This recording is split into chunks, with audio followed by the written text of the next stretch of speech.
It appears we are now live on Facebook. Welcome. It's Sunday, March the 22nd, 2020. My name is Allan.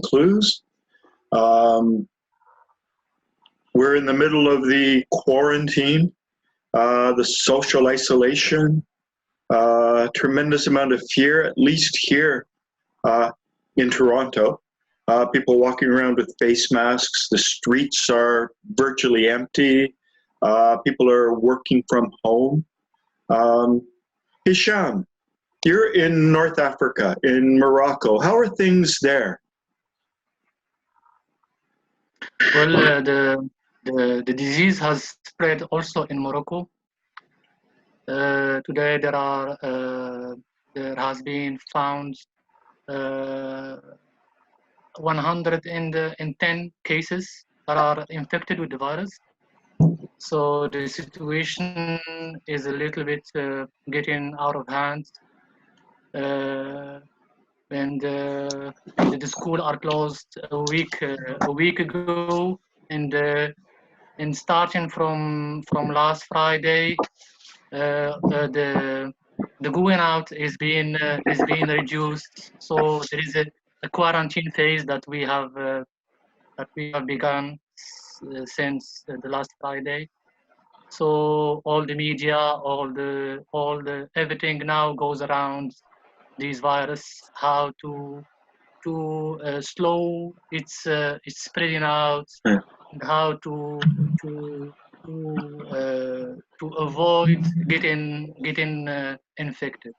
Are you practicing social isolation yourself? Do you go into work or do you stay at home? I am fortunate enough to have the possibility to work from home. So I'm working now from home, and I use this possibility to. So I am right now in Marrakesh with my family, and working from my home. Yeah. Do you feel the fear around you? Is it palpable in the air? I noticed here in Toronto, I went to the supermarket yesterday and there was a security guard at the entrance with hand sanitizer.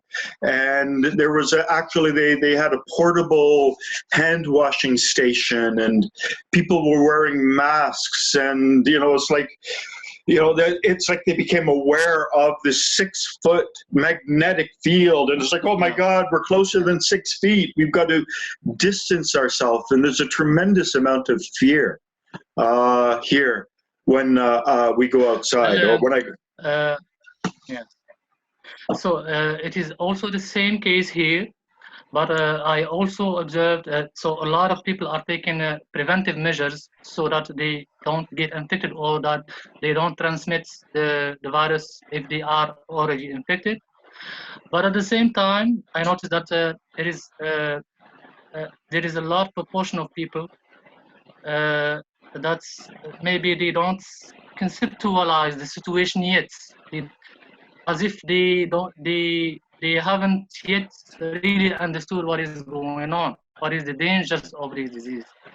And also I have also seen outside some cases where people are crowded and very near to each other, and there are also cases of people which they wear masks, gloves, and they stay away from crowded spaces. So it's also a possibility was for me to observe how it is really difficult to put new impressions into people's heads nowadays concerning this virus. Yeah. Ian, Portland, Oregon, how are things down there? From where I am, it's down there, but from where Hisham is, it's like over there. Yeah, pretty similar. I've seen some people wearing masks. I've seen a few sort of small groups that seem larger than is advised. I've also noticed that people are being a lot more a lot of people are being more caring and considerate of each other. There's a real palpable warmth as well, along with the fear. It reminds me of New York after 9/11. Whoops, you just froze there. I mean, we can't hear you. We can see you. You're moving. That's actually a good observation, because I did notice that as well.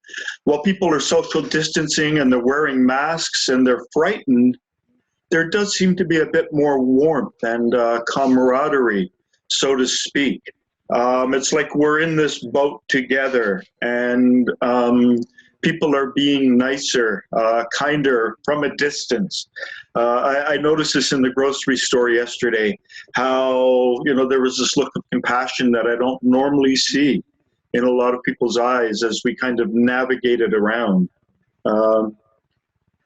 Are you still, hopefully we've got your voice back. How was, I guess your Airbnb has died, the business? Yeah, we are trying to get numbers together to write to our landlord and see what they can help us with, but we don't have any bookings until the end of April. And, you know, I don't think we're going to get any. We don't really want any right now. Yeah. May have frozen again. I'm still doing the food delivery, which is probably not the best idea, but I need to make some money. Yeah. Are you, I guess you're wearing masks and the gloves and the disinfectant when you do the food delivery? I am, yeah. I don't know how much the masks are working, but, you know, they're not the full medical. I don't have access to those, but I'm wearing something. Yeah, I mean, from what I understand, the masks aren't as important as not touching your face and touching surfaces and making sure that your hands are sort of kept away from the normal fidgetiness that we often do. It's a wonderful opportunity to really observe ourselves and to see how mechanical we are. What about your own, your own internal fear? Has it ramped up because of the lack of bookings, and do you find that your sort of amygdala or amygdalic, hypothalamic, pituitary, adrenal axis is a little more triggered these days? It definitely is. I don't know if it has to do with the bookings at this point. There's kind of a bigger monster in the room. You know. Yeah. But it'll go up and it'll come down. We also have a guest in the house that is causing Charmel quite a lot of stress, which I won't get into because we are live and trying to be respectful. But that's also causing a lot of stress as well. The finances, I mean, there's nothing we do. You know, our rent is beyond our capacity to make up without bookings. So, you know, it's not like, oh, we're almost on the edge. What are we? Oops, you just froze there, but I understand the sentiment.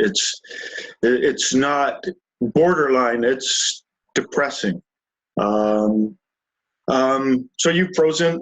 Brian, how are things in Phoenix?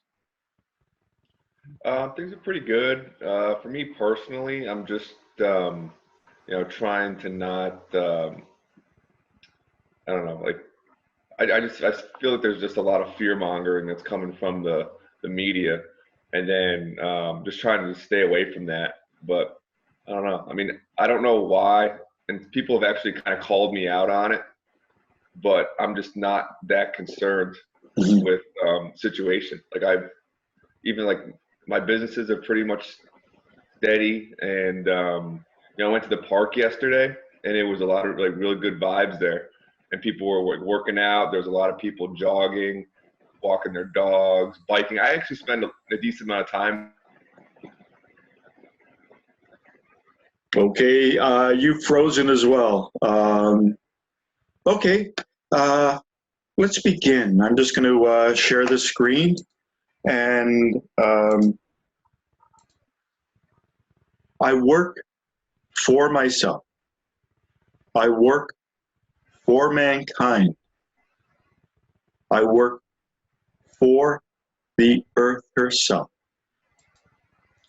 I wish to be, I can be, I have the ability to be. I swear to myself that this will never be for my personal profit. but to help others.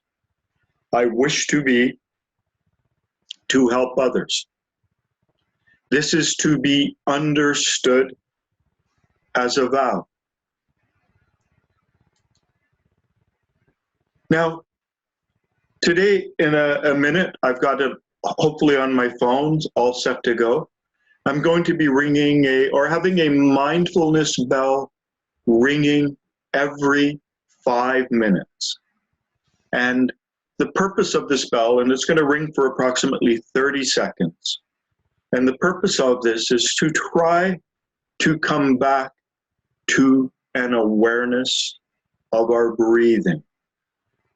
So let's just begin by becoming aware of the sensation of air as it flows in through our nose, nasal cavity, back of mouth, past our vocal cords, down into our lungs, and back out again. Tracing the sensation of air as it flows in and then back out. Aware of the movement of air, the sensation of air flowing in and out. And try to hold on to this awareness of the sensation of air flowing in and out, while also becoming aware of the movement of the various muscles involved in breathing. Aware of the movement of your diaphragm as it expands down your diaphragmatic cavity and then back up again. Aware of the movement of various muscles in your abdomen. Aware of the expansion and contraction of the intercostal muscles between your ribs.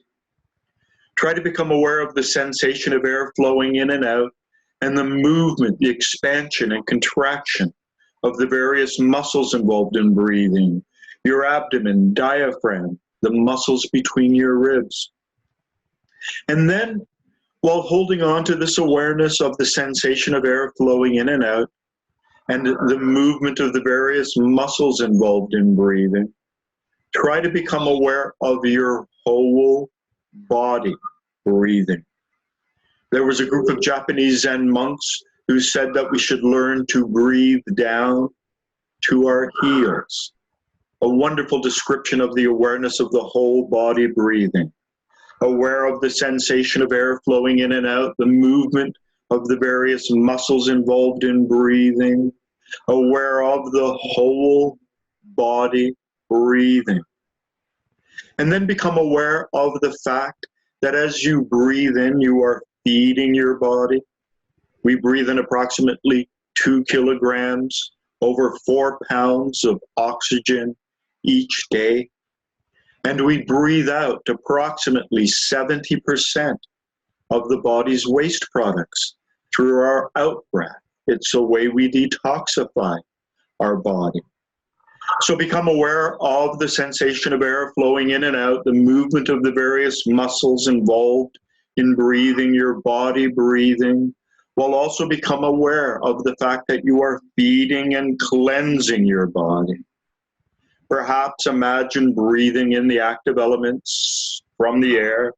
Perhaps imagine breathing in sparkles of light and breathing out a gray, foggy waste, using the imaginative faculty of your head brain to imagine breathing in these sparkles of light or however you want to represent to yourself the active elements of the air, breathing them in, and then breathing out a gray, foggy waste.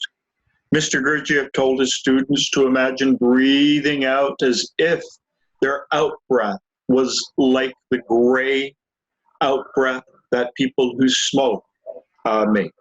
Breathing in these sparkles of light and breathing out this gray, foggy waste, aware of your body breathing, aware of the movement of the air as it flows in and out, the various muscles involved in breathing, your whole body breathing, breathing in these perhaps sparkles of light and this gray, foggy waste.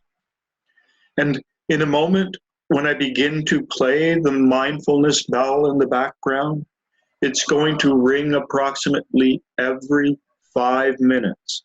And I would like you to bring your awareness back to your breath, back to your breathing. Just to consciously breathe. Now let's just finish with the collected state exercise. As the earth is surrounded by an atmosphere, so too are we surrounded by an atmosphere. Usually our atmosphere is dispersed, it's torn away, it's pulled in various directions. Collect it, bring it back to yourself. Contain it around yourself. Collect it, perhaps a meter and a half. Keep it calm, keep it tranquil, keep it still. And in a moment when I count from 1 to 3 and get to 3, breathe this in. And then as you breathe out, imagine something remaining within you. So collect your atmosphere, keep it calm, keep it still. 1, 2, 3. Breathe it in, and then as you breathe out, imagine that something remains within you. And then let's just finish by quietly, silently in your mind repeating after me. May results from this exercise be transubstantiated within me for my being. And I'm just going to turn on my phone. Hopefully this will work. It's a new phone, and as with new technology, it can drive people crazy. So you guys can hear that? Yep. Good? Is it too soft, too loud? Perfect? It's okay. It's okay. It's okay. So every time you hear that ringing in the background, bring your awareness back to your breath. Try your best to breathe consciously, taking conscious breaths, bringing that mindful awareness to the process of breath and breathing. I've been looking for the quote, but I can't find it. Somewhere in my mind, one of Mr. Gurdjieff's students said, and this was about influenza. And we have to remember that, the Spanish flu in 1918, 1919 killed approximately 50 million people around the world. And actually, I wouldn't be here if it wasn't for the destructive effect of that Spanish flu, because it killed my grandfather's first wife, and then he married again and had a second family, my father being the first child of a second family. So it's one of the reasons why I am here. But Mr. Gurdjieff said that conscious breathing, to breathe with that mindful awareness, was the way we protect ourselves. Now, I wrote a fairly lengthy post about this on Facebook, but it's something that I've told my clients over and over and over again. Breathing, deep, conscious breathing activates what they call the parasympathetic nervous system in the body, which is the relaxation response. So whenever we focus on our breath, whenever we focus on our breathing and begin to consciously breathe, we're actually turning off the fear response in the body. Now, the fear response in the body, they call it the amygdalaic, hypothalamic, pituitary, adrenal axis. And it's triggered first by the amygdala, which is about 1.5 inches behind each eye. We have 2 twin amygdalas, and they're the fear receptors of the body. Now, the amygdala, the sense of smell, is actually directly hardwired into the amygdala. Our sense of smell is the only sense that's directly wired into the brain. And this is natural. So if our distant ancestors smelt smoke or something funny or something off, it could trigger their amygdala. The other senses are all connected to the amygdala through the sensory cortex in the brain. So seeing, hearing, tasting, and the sensation of our body are all coming through the sensory cortex. So if you see a loud flash, or if you witness a loud flash, it could cause the amygdala to trigger, or the sound of an explosion, or you taste something like, should I have eaten that poison? These all trigger the amygdala, and the amygdala then sends a signal to the hypothalamus, which then produces a neurohormone that seeps into the pituitary gland, and the pituitary gland then begins to secrete a hormone called ACTH, adrenal cortisol tropic hormone. And the beginning, adrenal cortisol, gives you an idea of what this hormone does.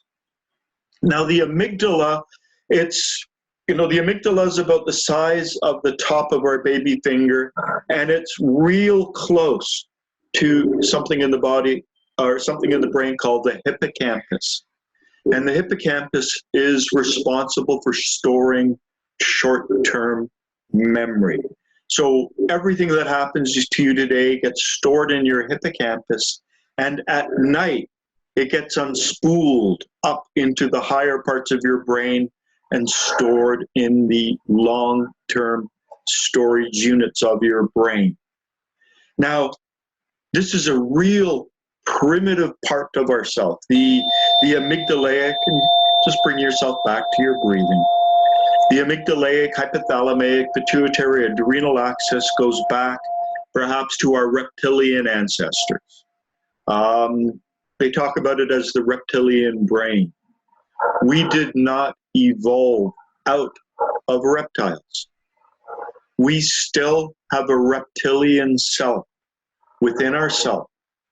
And this reptilian self can hijack the higher parts of our brain and take over in an emergency. So you're walking through the forest and you see a 7-foot blur. You're actually running before you even realize you're running from a bear. The picture of a bear, the word bear, the name bear are actually coming from your neocortex, the higher parts of your brain. But if you had to do the whole mental gymnastics and the process to identify it as a bear before you could begin to run, you might be bear food. And so the amygdala hijacks the brain, it hijacks the body, and you are running before you even realize that you're running from a bear. Now, what goes on is that memory, running from the bear, when you go to sleep that night, that memory isn't sent up to the higher parts of the brain. Somehow the hippocampus holds on to the trace of that memory. You see a bear. The image of the bear comes into the brain. It comes into a part of the brain called the thalamus. And then that image is sent directly to the amygdala, and then it's also sent to the occipital lobe in the back of the brain. And when it goes up to the amygdala, you can be running in 3 steps, 3 brain processes as it bounces in your brain. When it's sent to the occipital lobe in the back of your brain, it takes something like 7 or 8 steps to process. So depending on the nature of what is seen, we can be running really quickly. The amygdala hijacks our brain, but it holds on to certain memories. It doesn't release them at night. So the next day, you're in the woods, you're walking down that same path, you see that same rock, those same cluster of trees, and you are in this heightened state of awareness. This is your body protecting you. There was danger here the day before. I once used to walk around this building, and there was a place where I would walk where it was possible for a spider web to be formed. And I once walked into it with my face. And every time I walked around the building, as I got there, my subconscious mind remembered, and it put me in a slightly anxious state, and I would put my hands up as I continued to walk. I only ever walked into the spider's web once, but my subconscious mind retained the memory of that being an area that was dangerous. So not all of these triggers that cause the amygdala to be triggered are real dangerous things. It can be triggered by pictures in our mind. It can be triggered by broadcasts, by reading the newspaper. Right now, people are in this very fearful state where this amygdala hijacking is taking place. Now, the amygdala sends a signal to the hypothalamus, which then creates a neurohormone that seeps down into the pituitary gland, which then begins to secrete a hormone called ACTH, as I mentioned before, which then floods into our bloodstream, and it has a number of effects on the body. But the most prominent one is it acts like a key that turns on the adrenal glands.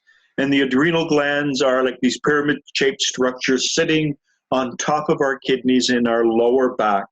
And our adrenal glands are like the war department, the war factory, the armaments factory in the body.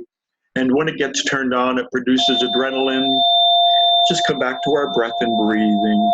It produces adrenaline, norepinephrine, cortisol, various different substances, which then flood around our body, making us ready to fight, flee, or freeze. So even though we call it the anxiety circuit, it can produce and provoke anger, fear, or despair, depending on how we react to it. You see a bear, you can't fight a bear, you run away. Now, if you live in certain areas in the world, a bear can climb a tree faster than you, a bear can run faster than you, and the only way to escape those particular bears is to actually lie down on the ground and pretend you're dead. That is the freeze response. So in the freeze response, we stop breathing, we pretend we're dead, we lie down on the ground. We could look at certain animals, lions have claws, they will attack in danger. A gazelle has legs, they will run away in danger. So the fight and the flight, whereas a turtle, it withdraws into its shell, or an armadillo rolls up into a ball. And for them, their response is freeze. So all of these responses, fight, flight, or freeze, are triggered by the anxiety circuit in the body, triggered by the hypothalamic or the amygdalaic hypothalamic pituitary adrenal axis. And here, it's important to realize that a number of things happen. When you confront a bear in the woods, it's important to get away. Everything else becomes secondary. Your survival becomes number one. And in that moment, there are all sorts of things that go on within the body that are not needed. You do not need to think higher thoughts. Your neocortex, the abstract part of your brain, is not necessary. Now, the brain is approximately 3 pounds, and it consumes 20% of the body's resources. So when this circuit is triggered within us, the fear circuit, one of the effects is it reduces the flow of blood to the higher parts of the brain. This makes our thoughts more scattered, more fearful. People who suffer from exam anxiety, they've studied the material, they know the material, but for some reason, as soon as they're sitting at their desk, and as soon as the examination booklet is put on the desk in front of them, they go into that panic mode and they can't access those higher thoughts and they fail. This can be a very profound effect for some people. So it means that when we are in this state of fear, when this circuit has been activated, we're not thinking clearly. Another attribute of this circuit being triggered is that we don't need to digest food when we're running from a bear and about to be food. And so the flow of blood into the digestive system is stopped. A lot of people who have generalized anxiety disorder and chronic anxiety have problems with the gastrointestinal tract, problems with the digestive process. Some people think, like, how do I know that? You know, they come in to see me and they say they suffer from chronic anxiety. And I say, do you have digestive problems? And it's like, how do you know that? And it's part of the physiology of fear. All of that blood is going into the big muscles so that you can run away or you can fight. A third thing that happens is the immune system in the body is also very resource intense. It requires a lot of energy from the body. You do not need a fully breathing, bringing ourselves back to our breath. You do not need a fully functional immune system when you're about to be eaten. So your immune system gets turned off. And this is all also related to breath and breathing.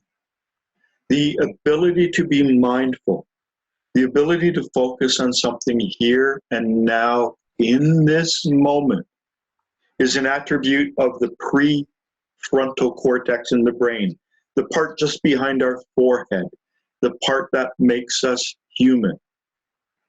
I've used this analogy before. A chimpanzee is not able to become mindful of the sensation of their right shoulder.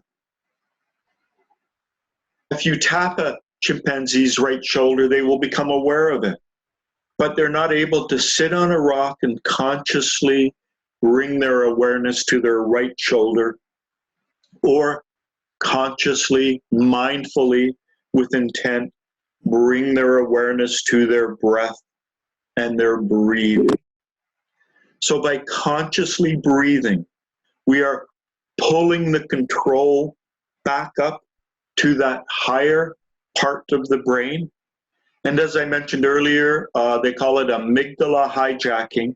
When the fight, flight, or freeze response is provoked in the body, it's the amygdala that hijacks us and takes over, and it pulls the control away from the higher part of the brain, and in particular, the prefrontal cortex.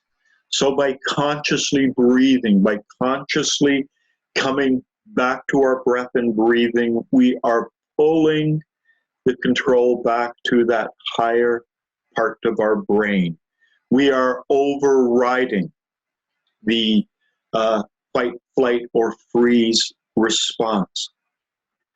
So consciously breathing, learning how to focus on our breath, to really allow this process to happen has a number of benefits. One, it allows the higher parts of the brain to take control again.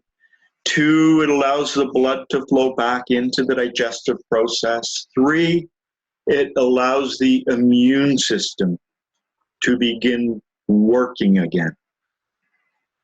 Now, something else that's really interesting I've mentioned it many times. Scientists have determined that not only do we breathe in approximately 2 kilograms, more if you're very active, which is over 4 pounds of oxygen a day, they've also determined that 70% of the body's waste products are exhaled. They're not flushed down the toilet. They're not sweated out the skin. We exhale them. And if you understand the physiology of breathing, we breathe in, and I forget the exact percentage, it's somewhere in the 20s, percent of the air around us contains oxygen. And within our lungs, we have approximately 600 million alveoli. And these are little sacs, and the oxygen enters these sacs, and these sacs are surrounded by blood vessels, and it's pushed through the wall of these sacs into the blood vessels. And then this oxygen goes to our heart to be pumped around our body. But also during this process in the alveoli, when the oxygen is pushed into the sacs, the noxious gases and toxic elements and waste products in the blood are pushed out. So the oxygen is pushed in, and this causes those waste products to be pushed out, and we breathe them out. And so we detoxify the body. Now, I mentioned earlier that ACTH, the hormone produced by the pituitary gland right in the center of the head, seeps into the bloodstream. It's blood-borne. Adrenaline, cortisol, the products that are the products of the adrenal glands that put us really into that fight, flight, or freeze mode are also secreted into the blood system. And so the way we detoxify our blood, consciously breathing, is through and consciously breathing out. Imagine breathing out that gray, foggy waste. Within that gray, foggy waste, potential, the molecules that came from the adrenaline, cortisol, ACTH, those various different things, we breathe them out.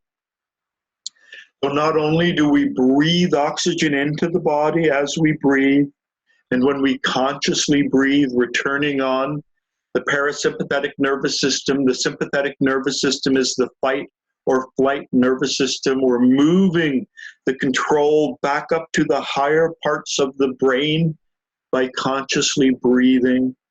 We are also detoxifying the blood and getting rid of those really corrosive biochemicals within our body as we breathe out. So this is more of a sort of scientific explanation. Mr. Gurdjieff, to one of his students, and I forget who, I think it was J.G. Bennett, said that conscious breathing prevented grip or the flu. And this is a partial explanation of why that would be. When we're frightened, when we're in that state of panic, that mass hysteria, we're triggering the fight, flight, or freeze response in the body. We're pumping the body with all of these harmful chemicals that are really designed to help us to escape from predators, to escape from dangers. Except these fears have been triggered by words and pictures and news reports and various other artificial impressions that are coming into us. But this keeps us in this state where our immune system isn't working and our blood and our body is just filled with these toxic chemicals that are designed to help us escape immediate and present danger by running, fighting, or freezing. And so through consciously breathing, by being aware of the sensation of air as it flows in and then back out, by being aware of the various muscles involved in breathing, our diaphragm, abdomen, the muscles between our ribs, by being aware of our whole body breathing, the sensation of air, the movement of muscles, sensing our whole body by bringing this mindful awareness into the process of breathing. We are pulling the control back to the parasympathetic nervous system. We are turning off the production of these fight, flight, or freeze biochemicals, and we are detoxifying them from our blood, breathing them out. So in this time, with all of these problems going on, social distancing, washing hands in warm soapy water for 20 minutes, keeping away from other people are all very good steps preventing us from picking up this virus, the COVID-19 virus. But also, just as important, is the ability to consciously breathe. And this is the one thing that's not really being taught by the media. You know, they're creating this panic. They're creating this hyper arousal. They're creating this fear. But then we live in a fear-based society. We live in a fear-based economy. The sky is falling. You look at the newspapers and they talk about businesses collapsing and all of these things. Even in the best of times, newspapers and news organizations are far more interested in provoking fear. So, as I said, you know, it's a fear-based economy. We're afraid of losing our jobs. We don't care if we're destroying the planet. Here in Canada, there's a main province called Alberta, which is a main oil-producing province. And they've got this area called tar sands, which is, you know, Canada will produce this tremendous amount of pollution, breathing consciously, for jobs, because Alberta gets really upset. You know, it's the oil province, the oil producing province, and jobs are put ahead of the environment. They're put ahead of the destruction that we're doing to nature, climate change, global warming, all of that, because people are afraid of losing their homes or afraid of this economic collapse. And unfortunately, we're going to experience this in the coming months. What's going on now is going to devastate the global economy far more than anything else could have done. But, you know, as they found, for instance, in Venice, when the tourists go and the cruise ships stop coming, nature returns, the canals clean, showing how quickly nature can come back. So, at any rate, that's there. Any comments, any questions, any Hisham? Whoops, your microphone's off. Just a second, let me turn it. Okay. So just in the beginning of these times, the spreading of the virus here in Morocco, at a certain time, I just felt my body so tense and my breathing too shallow. And but at the same time, I wasn't psychologically afraid, or I didn't have something to fear, but still I felt this tenseness and this shallowness of breaths in my body. And every time I observe, I notice it is there. I just try to distance myself from it and to breathe deeply. And with time, it got better. So I don't know if there is another maybe. Oops, can you just repeat the last bit? You froze there for a second. Yes, I just wondered if there is in these times some external influence, some external mass influence which influence everybody unconsciously on on an unconscious level? Yes, of course there is. I just want to say another point, something that you reminded me of.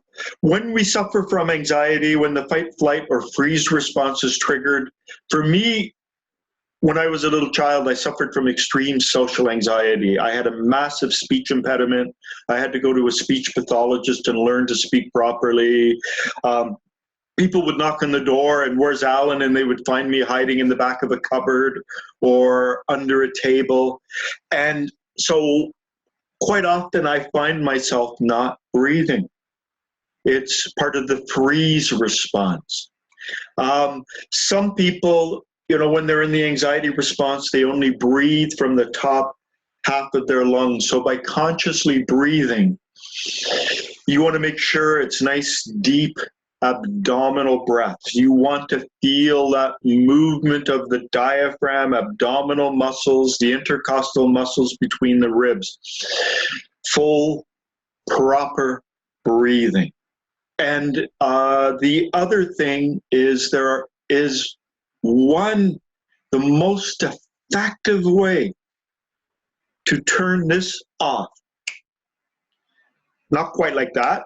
Takes about 20 minutes. Is to do 20 minutes of cardiovascular exercise. So if you find yourself gripped by anxiety, by fear, and you can't shake it, if you can go out for a jog, go out for a bike ride, if you've got a treadmill, it's got to be aerobic. 20 minutes of good aerobic breathing as if you're running from a bear. Now, let me just give me a second. I'm going to just I'm going to open a link. Just a second. For those of you watching on Facebook, sorry about my screen. I'm just going to. I'm going to just share this. Give me. This is a clip. Someone asked me yesterday about being of greater service to the planet. How this inner work can possibly help others. And this directly leads into what you were just mentioning briefly. I'm going to play, this is a 4-minute video about the Maharishi effect. Something that's been scientifically documented. I'm just going to, just give me a second.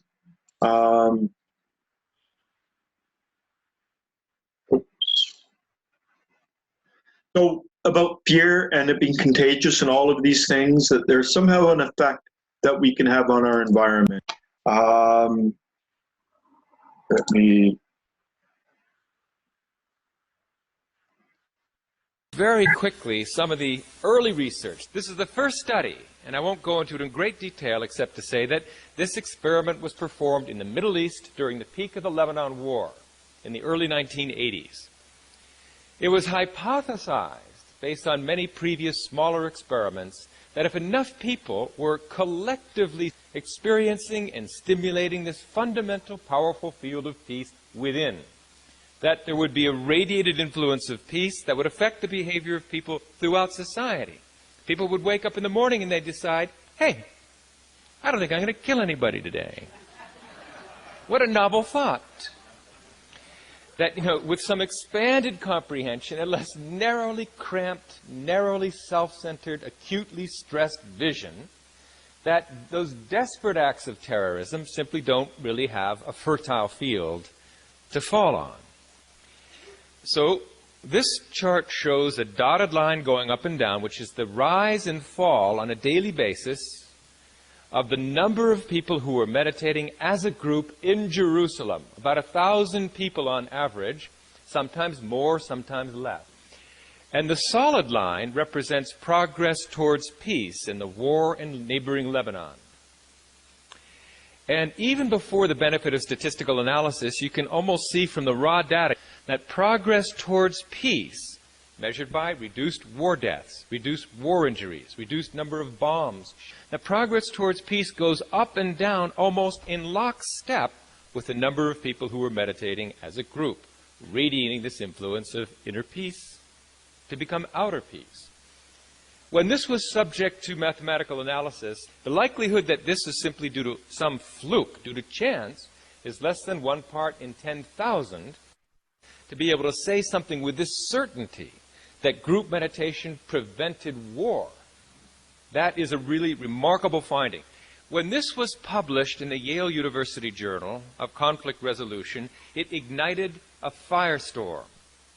First of all, it took 2 years to publish the paper because the editors reviewed it and reviewed it and reviewed it, and they said in the end, this paper is unassailable. This paper was performed at a standard of scientific rigor far beyond that required for publication in any journal. So they had to publish it, but they published it with a letter. And the letter in the journal said, the results of this experiment are so unexpected that 1,000 people could influence the behavior of 1,000,000, that they urged other scientists to go out and repeat the study. And that's exactly what happened over the next 2¼ years. 7 other scientific collaborations went out and repeated the study, training and assembling groups of meditators, practicing transcendental meditation. And in every one of these experiments, during this 2¼ year period, there was a marked reduction in violence and war. 80% drop in war deaths and war-related injuries in comparison to all the other days during the 2¼ years where there were no meditating groups, when the situation grew slightly worse, as this chart shows, in comparison to 7 highly positive bars showing highly statistically significant progress towards peace in every single experiment. If you put these together, the likelihood that this reduction of war was, again, simply due to chance and not due to the meditating groups was less than 1 part in 10 million. There is far more evidence that group meditation can turn off war like a light switch than there is evidence that aspirin reduces headache pain, for example. It is a scientific fact. So, whoops. Get out of that. So that's a partial answer, Hisham. If by getting a group of people together and meditating, they can have that kind of statistical effect on their environment, it also means the opposite is true. Last night I was looking for a similar 5-minute clip. Unfortunately, they're all about an hour long, going into the deep mathematical analysis. There's a parapsychologist by the name of Dr. Dean Radin who conducted an experiment. He had this double slit laser experiment in a sealed box with all sorts of rigorous scientific protocols on a surface that can't be shaked and various different things. And with the double slit, he brought people in and he wanted to see if he could change the outcome of the experiment. A laser sending beams of light, single photons, and there's 2 slits, 50-50, which slit it should go through. And the people who came in to the laboratory who did this experiment, what he found was it was really, really small. It was something like, and this is off the top of my head, it's not what the exact statistic is, something like 50.1% change towards what people thought. With 10 people, it's not significant. With 100 people, it's not significant. With 1,000 people, it becomes significant. And he ultimately said the experiments that he did were 3 decimal points more accurate than the experiments that the scientists did at the CERN Institute in Switzerland that won them the Nobel Prize in Physics. And again, scientists say your methodology and everything is unassailable. The statistics are unassailable, but we can't believe this. And the idea perhaps maybe there's some kind of quantum entanglement. But he not only noticed that bringing subjects into the laboratory could have this effect on this experiment, just very minor, but statistically significant with large groups of people. He also noticed that those people who self-identified as long-term meditators had an even more significant effect on this experiment. And he also set up certain controls. I don't want to go into that. Using a mechanical way of observing, and it turned out with the mechanical control, it was 50-50. But when humans got involved, somehow their thoughts had this effect on the experiment. And then, of course, other scientists said, well, maybe it's because they're in the room with the machine and whatever. And so he developed a new experiment where this was done online. And when it was done online, he said that the minimum distance away that someone could partake and participate in the experiment was 1 kilometer. And so, gravity, you come close to someone else and there's a slight gravitational effect that objects have on each other. A kilometer away, that would be nil. And he said that the furthest point from the research facility was South Africa.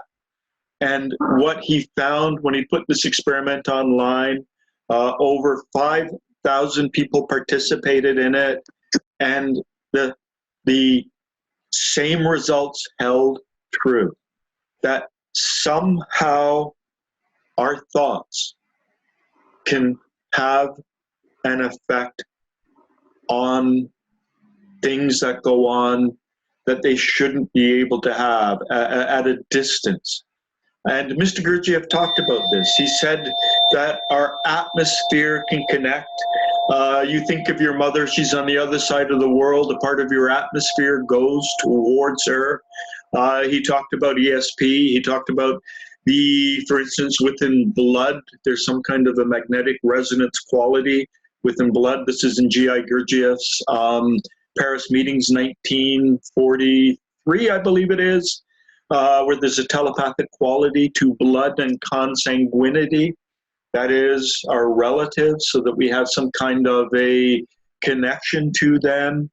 So this is an idea that Mr. Gurdjieff did ascribe to. He did talk about this ability of our thoughts to extend well beyond our body and be able to have an effect at a distance.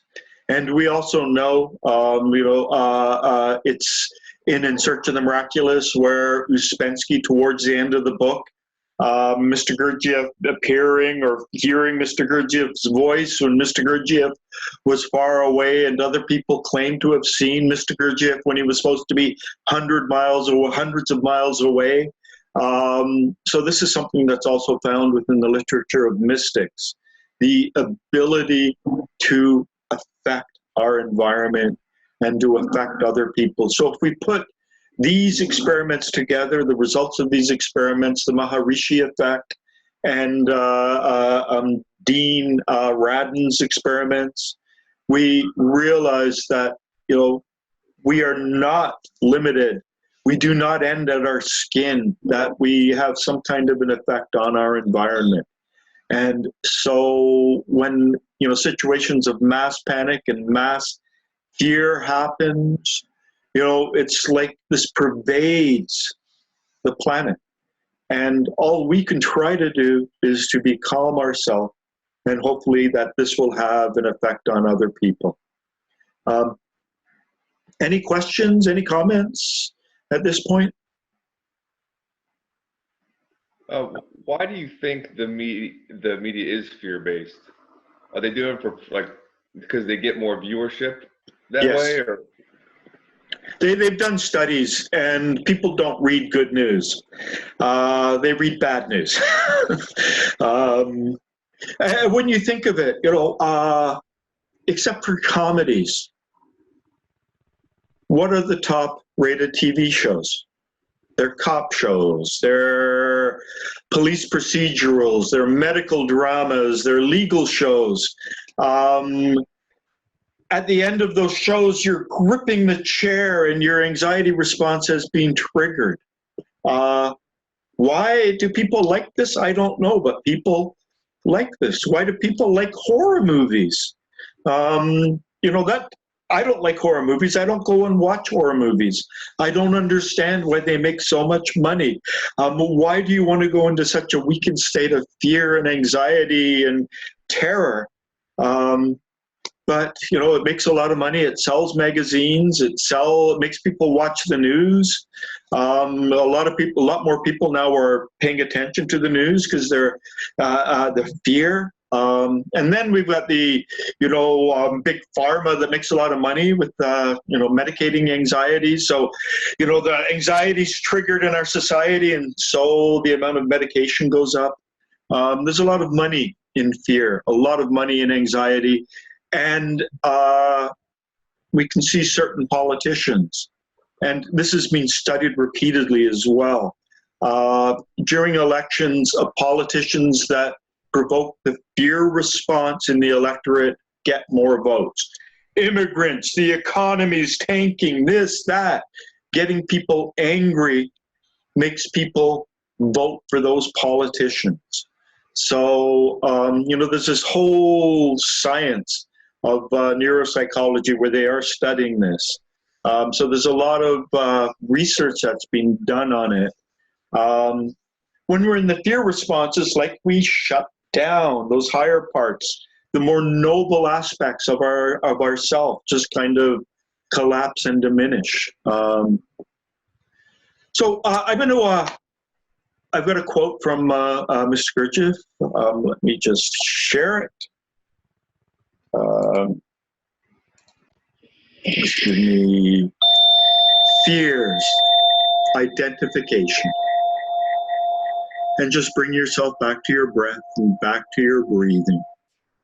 Sensing the flow of air, moving in through your nose to your lungs and back out again. Sensing the movement of the various muscles involved in breathing, aware of your whole body breathing. This comes from views from the real world. Fears, identification.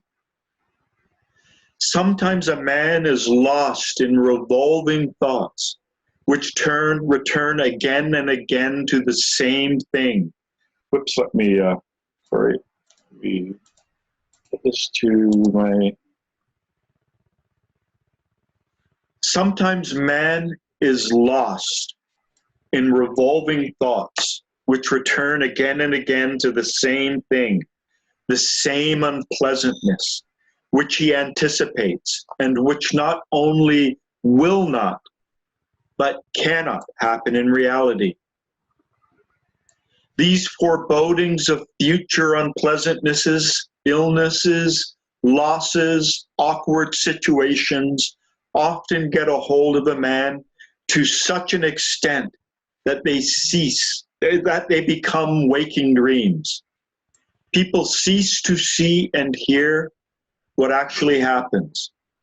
And if someone succeeds in proving to them that their forebodings and fears were unfounded in some particular instance, they even feel a certain disappointment, as though they were thus deprived of a pleasant expectation. Very often, a man leading a cultured life in cultured surroundings does not realize how big a role fear plays in his life.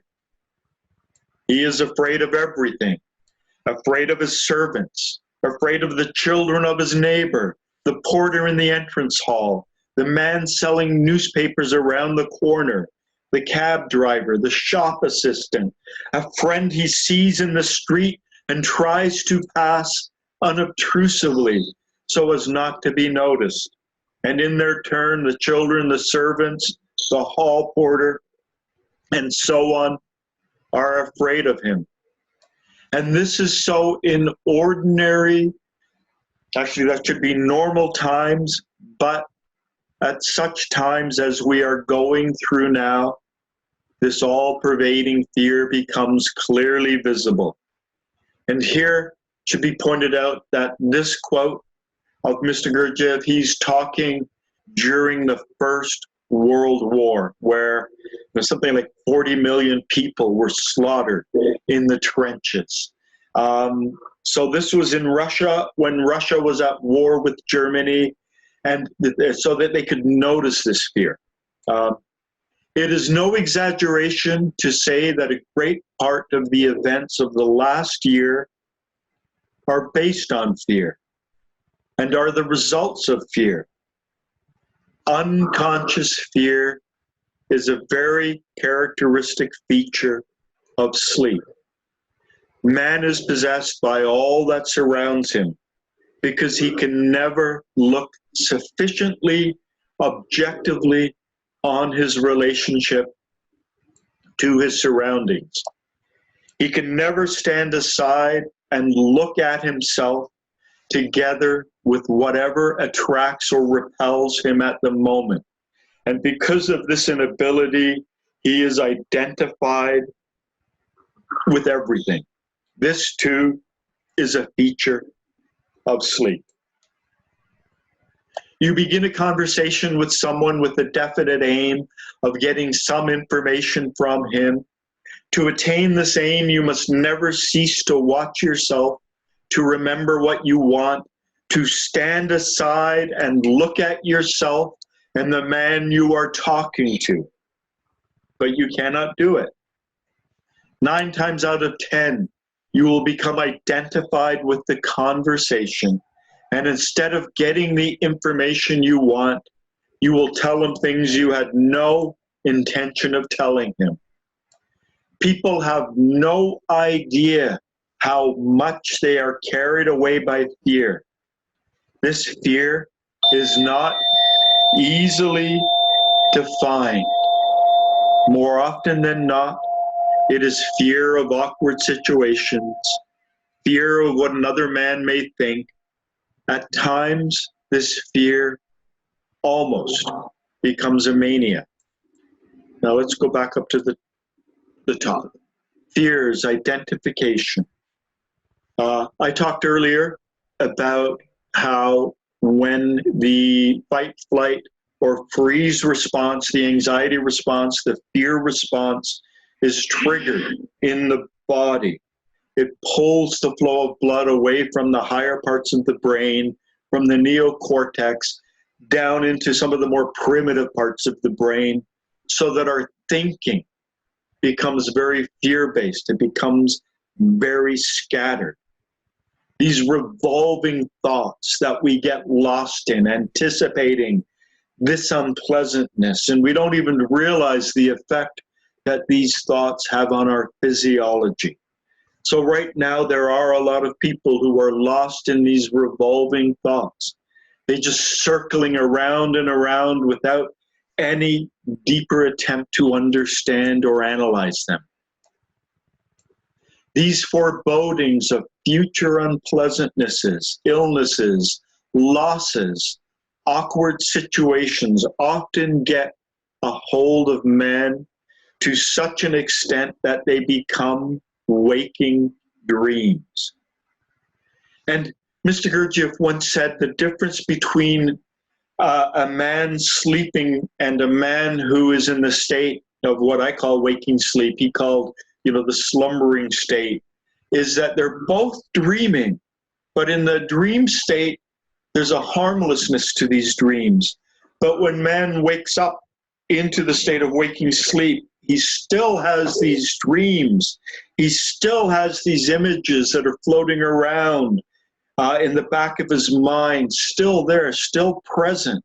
And this is when it becomes really dangerous, because we are unable to see reality because of these waking dreams. And a lot of these waking dreams are associated with fear. fear, fear, fear, fear.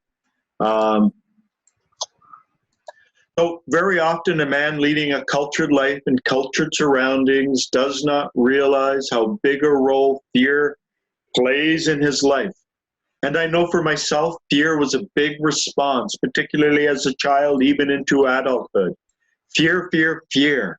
Now, at such times as we are going through, this all-pervading fear becomes clearly visible. You begin to see it within people. I noticed yesterday when I got too close to some people, just the look of shock and them moving back to maintain that 6 feet that we're supposed to keep away from each other. You can almost, in a sense, cut this fear with a knife. It's something that we can be really aware of right now. Unconscious fear is a very characteristic feature of sleep. Man is possessed by all that surrounds him because he cannot or can never look sufficiently objectively on his relationship to his surroundings. He can never stand aside and look at himself together with whatever attracts or repels him in the moment. And because of this inability, he is identified with everything.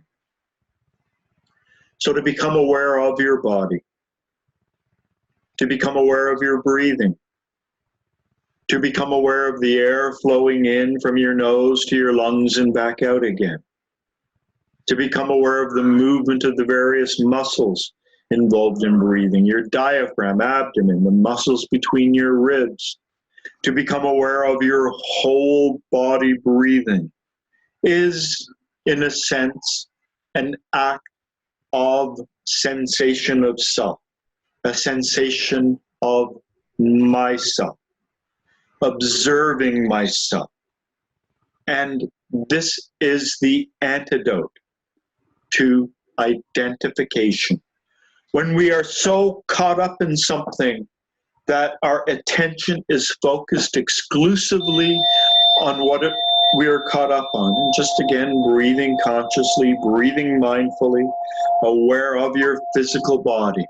When we are so caught up in something, when we are so identified with something, we are no longer present in that moment. And the way we disidentify is to divide our attention and hold a part of our attention on ourselves. So to be aware of our body, aware of our breathing, if we're walking, aware of our movement. This double awareness, the awareness of myself in the picture, as well as the awareness of what I'm observing, stops the process of identification. So if you need to get out, go for a walk. If you need to go to the grocery store or you need to go shopping, one of the antidotes, not just conscious breathing, but to be aware of yourself walking down the street, to be aware of yourself pushing that shopping cart or shopping trolley around the supermarket, to be aware of yourself as you stand at the checkout counter, at the cashier, with the cashier. All of these stop the process of identification. And that subconscious, that unconscious fear that everyone else is experiencing, we can turn that response off. So not just conscious breathing, but the process of disidentification or non-identification also helps us to stop that fear response. So let's say you're in the grocery store, you're pushing around the shopping cart, the shopping trolley, as they say in England. Aware of your hands, on the whatever it is, that you hold on to. Aware of your body, aware of the shoes on your feet, the touch of clothing on your body, aware of breathing in and breathing out, bringing your awareness, that sensation of self, but also being aware, perhaps, of the different fruits and vegetables, the different colors, the different smells, the scents in the air, the people around you. Aware of what you can see, what you can hear, what you can smell. Aware of your environment, the looks on other people's faces, their movement, your interaction with them, while also holding on to this awareness of your body, is the process of non-identification. It's when we stop identifying. And the way we do that again is to engage in the sensation of self, to observe ourselves as well as what we are seeing, hearing, smelling, and possibly tasting, to come back and put ourselves back in the picture, so to speak, allows us to stop this process of identification and surrendering to the subconscious fear. Now, this process of disidentification, it's really a process of self-remembering, consciously looking, listening, smelling, possibly tasting, while sensing our body, is a product. It requires the prefrontal cortex. It requires the control to be pulled back up to the highest part of our mind.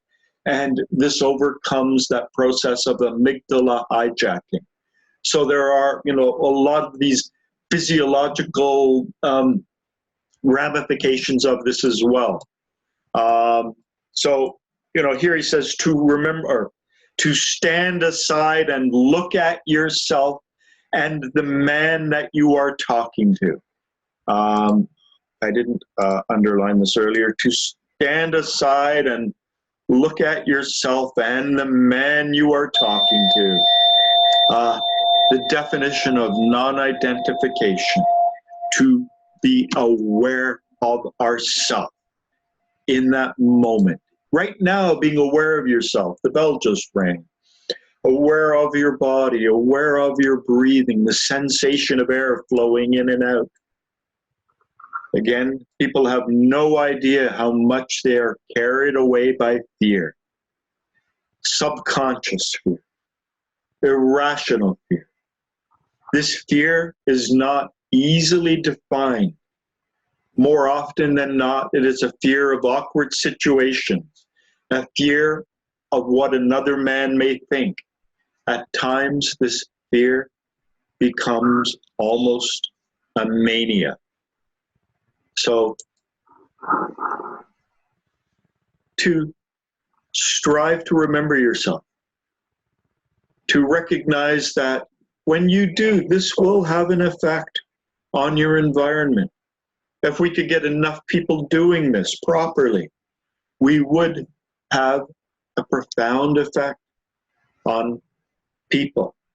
Now, they don't want to have any gatherings of more than 50, so bringing 1,000 meditators together is impractical in this time. But just doing whatever we can to allow this process to happen, recognizing that not only do we experience these positive benefits on the inside, but we do have some kind of an effect on the world around us, on people around us. So are there any questions, any comments at this point? No.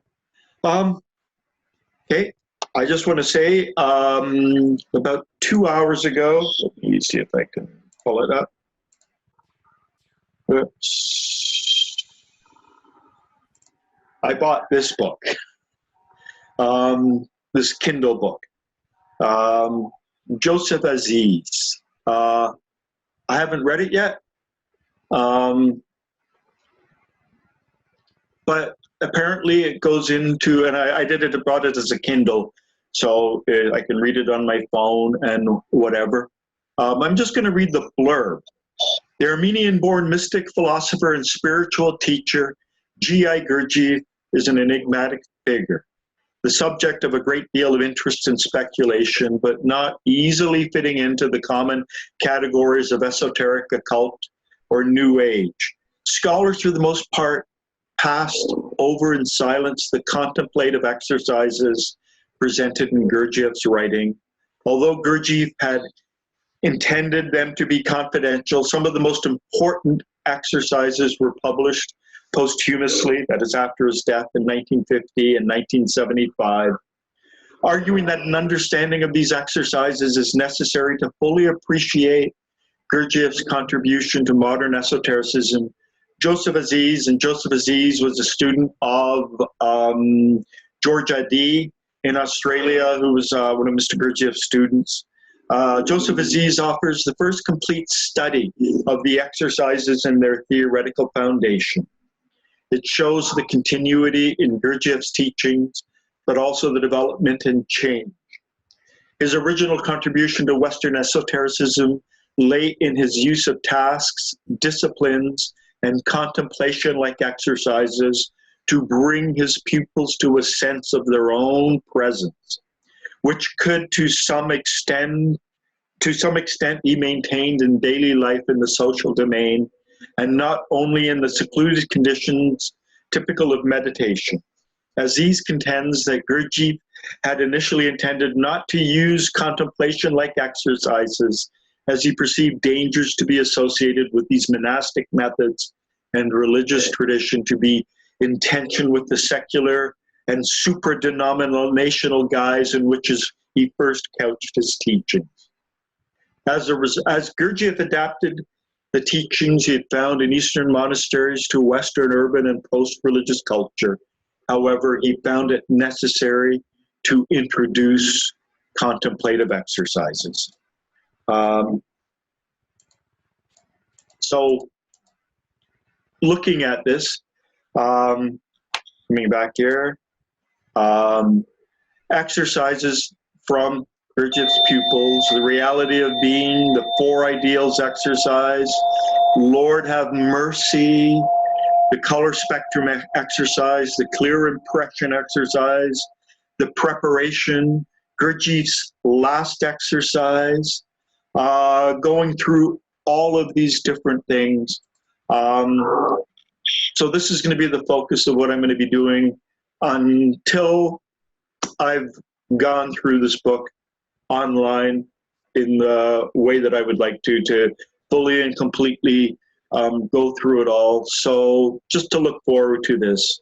So in the next meeting, I may briefly mention conscious breathing and the fear response and what's going on in our society, but to go and delve into a much greater detail into some of these exercises that Mr. Gurdjieff taught his pupils.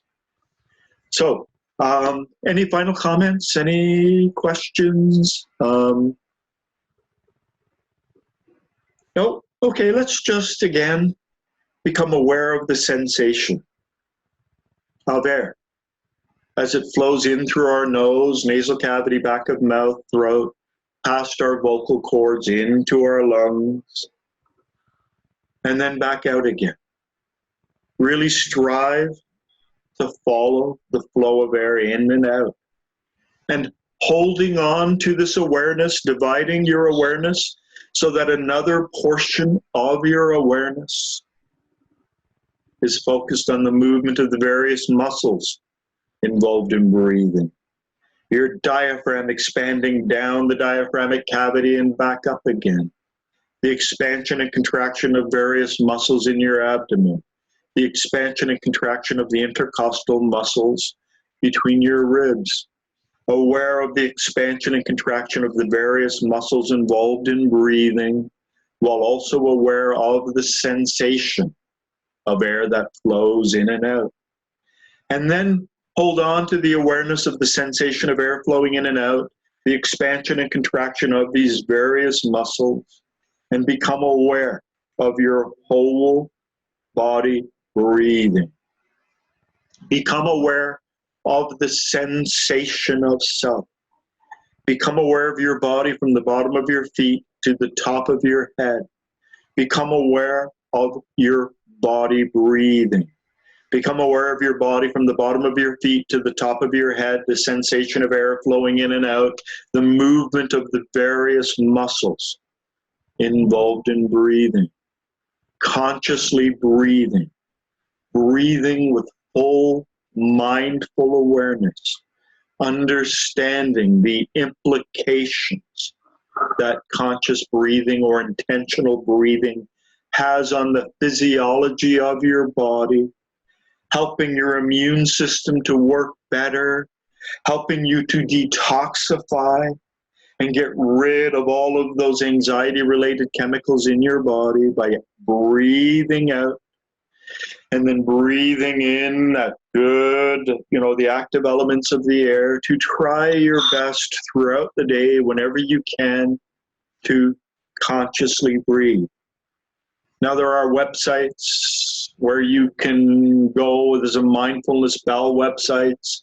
You can download applications. For myself, I actually created a recording just before this meeting, so that I could have that bell every 5 minutes apart. So it's playing in the background on my phone.